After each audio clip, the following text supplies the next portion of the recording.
mi nombre es Yaretsi Dayana Martínez Pérez y voy a exponer un poco de los temas que se vieron en la materia de Psicología de la Comunicación.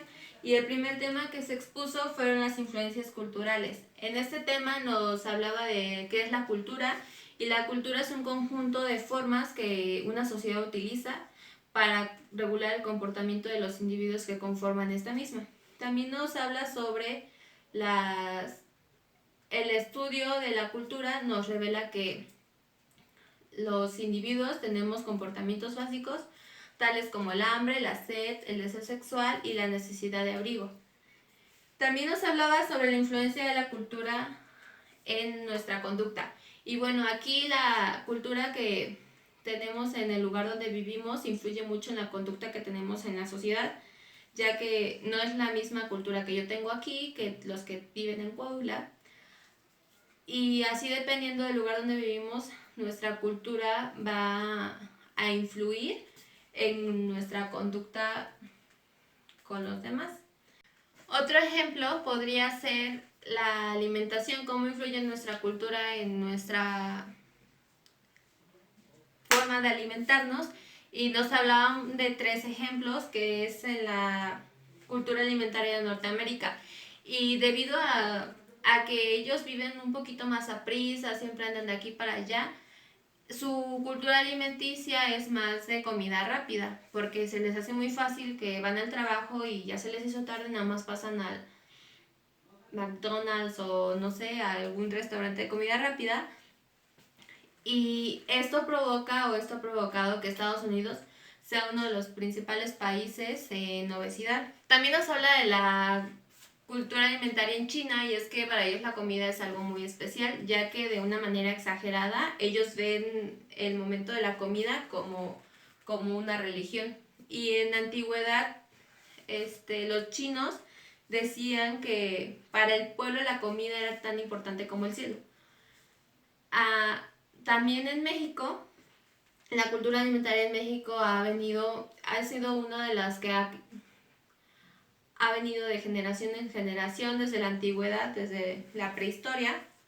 Nos hemos quedado con muchísimos alimentos hasta la actualidad de los que se preparaban anteriormente. Y utilizamos 3 ingredientes básicos desde hace muchísimos años, que son el chile, el maíz y el frijol. Bueno, otro tema que se expuso fue las influencias sociales. Y aquí nos hablaba sobre qué es la influencia social, y es un proceso psicológico en la que una o varias personas influyen en el comportamiento, actitudes, sentimientos y actitudes de los demás. Aquí vamos a hablar, o nos hablaron, y voy a recordarles un poquito, sobre cómo influye la sociedad en nuestro comportamiento. Los factores de la influencia social son la persuasión, la conformidad social, la aceptación y la obediencia social. Esos son temas que un poquito más adelante les voy a explicar. Y bueno, nos hablaban también de la socialización, y es llevar al individuo a conformarse de buena voluntad a los usos de la sociedad y de los grupos que pertenece. Esto es igual a la conformidad, o sea, que las personas o nosotros como individuos vamos adoptando conductas o acciones que nuestro grupo al que nos vamos a incluir o al que queremos pertenecer vamos a adoptar para que ellos nos acepten. La desocialización es dejar esas conductas. Un ejemplo es cuando estás en un grupo, pero te tienes que cambiar de escuela, de trabajo, de lugar de residencia, entonces tienes que dejar ciertas conductas que tenías anteriormente para ahora adoptar otras para encajar en este nuevo grupo al que vas a pertenecer.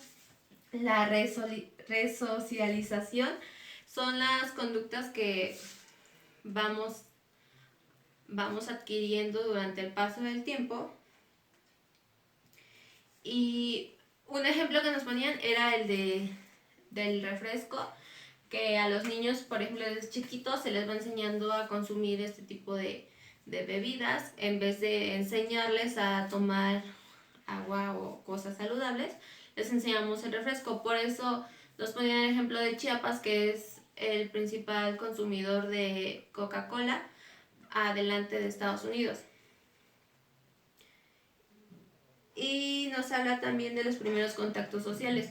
Esto influye mucho en las influencias sociales, precisamente porque desde chiquitos vamos adquiriendo o aprendiendo conductas que hacen nuestros papás, nuestros hermanos, tíos, abuelos. Entonces vamos creciendo con ese tipo de ideas y así va siendo nuestro desarrollo. Bueno, hablaban también de la conducta en presencia de otras personas. Y bueno, cuando estamos enfrente de otras personas, la mayoría de los individuos solemos comportarnos de diferente forma cuando estamos solos. En mi caso ahorita a mí me es más fácil exponer o hablar ahorita que estoy sola, estoy grabando, a cuando estoy en el salón y todos me están viendo. Pero hay personas a las que les es más fácil hablar en público o hablar con otras personas, o hablar cuando están otras personas o cuando están solos. Hablaba también sobre el llamado miedo escénico o el pánico escénico, que es el nerviosismo o el sentimiento de miedo, de pánico que te entra cuando hay un público muy extenso. Entonces se empieza a ver diferentes factores que pueden afectar tu comunicación o lo que vayas a realizar en ese momento. El desconcierto y la autoestima. Ok, hay personas que se sienten muy inseguras o que su autoestima influye muchísimo en la hora de comunicarse. Bueno, otro tema que se trató fue la percepción interpersonal, y aquí hablábamos sobre la impresión. La impresión es el resultado final de un proceso interactivo donde hay una persona que percibe, una que es percibida e información que emana de esa persona. Esto es cuando, por ejemplo, a la hora de ir a pedir trabajo, tenemos que dar una buena impresión para que el trabajo o el empleo se nos dé. Se fija mucho los factores para la impresión, es la ropa, los gestos, la forma de expresarse y la voz. Tener una buena impresión va a ser crucial para muchísimos factores en nuestro desarrollo, en nuestra vida cotidiana, laboral, personal. Y tenemos que cuidar mucho esa parte por la primera impresión, ya que solamente hay una primera impresión. Muchísimas personas se quedan con eso, o sea, si tú tienes si a esa persona con la que vas a estar le das una buena primera impresión, se va a quedar con esa buena impresión y en un futuro te va a encontrar tal vez defectos, pero siempre va como que a hacerlos un lado o no tomarlos tanto en cuenta por esa buena impresión que le diste. En cambio, si tienes una mala impresión con esas personas o esa persona, en un futuro, aunque tú tengas buenas acciones o hagas las cosas bien, no va a importar tanto o no le va a dar tanta importancia, ya que se dio una mala primera impresión de ti. El siguiente tema que se vio fue los productos de la interacción social.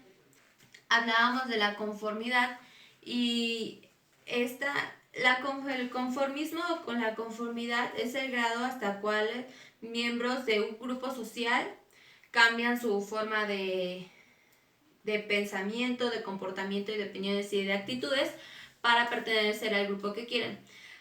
Aquí se me ocurre el ejemplo de cuando cambias de escuela, por ejemplo, cuando yo hice el cambio de la preparatoria a la universidad. Por ejemplo, en la prepa pude haber tenido comportamientos de siempre entregar mis trabajos a tiempo, de entrar a todas las clases y así por un buen camino.